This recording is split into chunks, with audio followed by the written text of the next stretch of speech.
La corrupción no es exclusiva de ningún partido ni de ningún país. Es una constante de poder. En Uruguay solemos creernos inmunes y, comparados con nuestros vecinos, parecemos un ejemplo de transparencia. Pero incluso en este país pequeño, con instituciones relativamente sólidas, la corrupción ha dejado marcas profundas.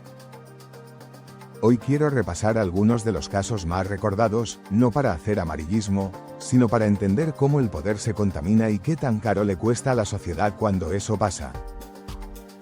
El caso Peirano, la crisis bancaria de 2002. El apellido Peirano se volvió sinónimo de desconfianza.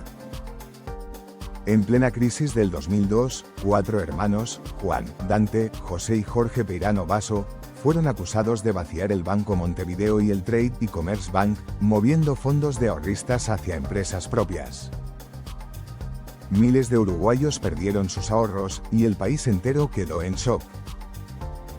No fue solo un delito financiero, fue una traición a la confianza nacional en el sistema bancario. El caso terminó con procesamientos y condenas, pero también con la sensación de que los grandes siempre caen parados. El caso Pluna, el vuelo sin retorno. Cuando Pluna, la aerolínea estatal, quebró en 2012, la historia fue más política que empresarial. La asociación con Leadgate y luego la fallida subasta de los aviones, donde el empresario Hernán Antonio Calvo Sánchez, el fantasma, ofertó en nombre de un grupo desconocido, terminó siendo un bochorno público. La caída de Pluna costó millones al Estado y dejó la imagen de un gobierno sin control sobre sus propias decisiones. Más que un caso de corrupción directa, fue un ejemplo de cómo la improvisación y los intereses cruzados pueden hundir una empresa nacional. ANCAP, las pérdidas que encendieron fuego político. El caso ANCAP fue probablemente el golpe más fuerte a la credibilidad institucional en los últimos años.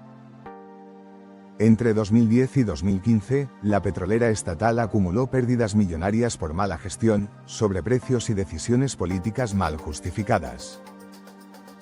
El Parlamento formó una comisión investigadora, y en 2016 el expresidente de ANCAP, Raúl Sendic, terminó siendo procesado por abuso de funciones y peculado, en relación con el uso indebido de tarjetas corporativas.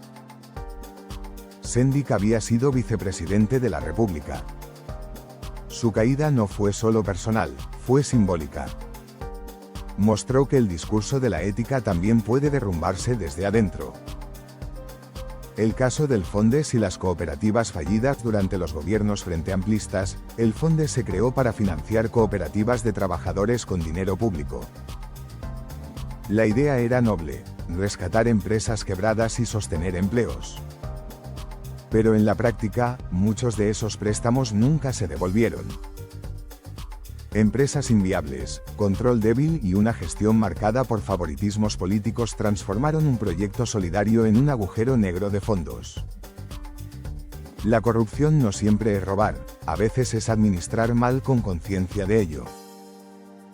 El caso Astesiano, la sombra en la torre ejecutiva más reciente. El caso de Alejandro Astesiano, jefe de seguridad presidencial durante el gobierno de Luis Lacalle Pou. Fue acusado de liderar una red que falsificaba documentos para otorgar pasaportes uruguayos a ciudadanos rusos. El escándalo golpeó directamente al entorno presidencial, demostrando que la corrupción no distingue colores ni gobiernos, siempre encuentra un camino cuando hay poder y poca vigilancia. Reflexión final: la corrupción como síntoma. Cada uno de estos casos muestra una misma raíz: el uso del Estado como botín. En Uruguay, la corrupción no se mide en magnitud, sino en sutileza. No somos un país donde roban a la vista de todos, somos un país donde se manipula el sistema desde adentro, con sellos, decretos, contratos y amiguismos. Y eso, quizás, es más peligroso, porque se disfraza de normalidad.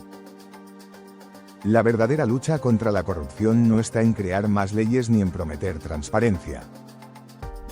Está en exigir resultados, memoria y rendición de cuentas. Porque un país chico no puede darse el lujo de tener corrupción grande.